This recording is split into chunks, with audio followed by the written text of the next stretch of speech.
বিপত্তারিণী ব্রত হল দেবী দুর্গার একটি বিশেষ রূপ।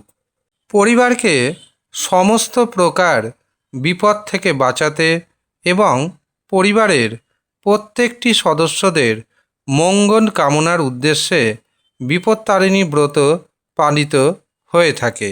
2026 সালে বিপত্তারিণী ব্রত পড়েছে 18 জুলাই এবং 21 জুলাই। এই দুই দিন বিপত্তারিণী ব্রত যারা করবেন অবশ্যই ব্রতের দিন উপবাস করবেন, স্বামী স্ত্রী মিলে পূজা করবেন। কিন্তু যারা অবিবাহিত অবস্থায় রয়েছেন তারা যদি এই ব্রত না করে সেদিকে অবশ্যই নজর রাখতে হবে।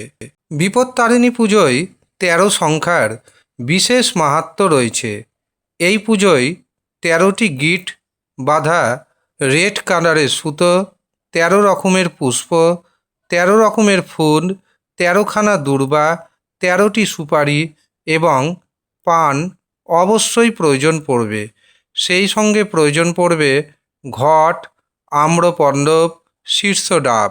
বিপত্তারিণী পুজোর ব্রত ভঙ্গ হওয়ার পর 13খানা লুচি এবং 13 রকমের ফল খাওয়ার নিয়ম রয়েছে।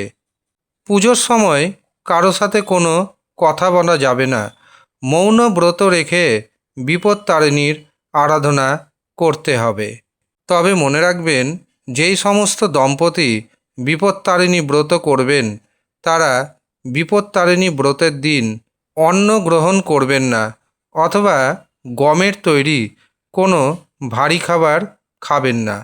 এই দিন কাউকে বেশি পরিমাণ অর্থ ধার দিবেন না, এমনকি বেশি পরিমাণ অর্থ ধারও নেবেন না। এই দিন আপনি যদি কাউকে চিনি দান করেন তবে পরিবারের সুখ, শান্তি এবং অর্থনাশ হবে। কারণ চিনি হচ্ছে চন্দ্র এবং শুক্রের প্রতীক। এই দিন আপনি যদি চিনি দান করেন তবে আপনার শুক্র গ্রহ ড্যামেজ হবে, চন্দ্র গ্রহ ড্যামেজ হবে। এই শুক্র এবং চন্দ্র যখন ড্যামেজ হবে আপনার মন মানসিকতা খারাপ হতে শুরু হবে, আপনার সুখ শান্তি নষ্ট হবে, সম্পত্তি ধ্বংস হবে, এমনকি অর্থনৈতিক উপার্জন দিনের পর দিন বসে যাবে। কাজেই এই দিন আপনি ভুল করেও কাউকে চিনি দান করবেন না। এই দিন ভক্তি ও শ্রদ্ধা সহকারে মায়ের আরাধনা করুন। আপনার পরিবারে নেমে আসবে সুখ, শান্তি, সমৃদ্ধি।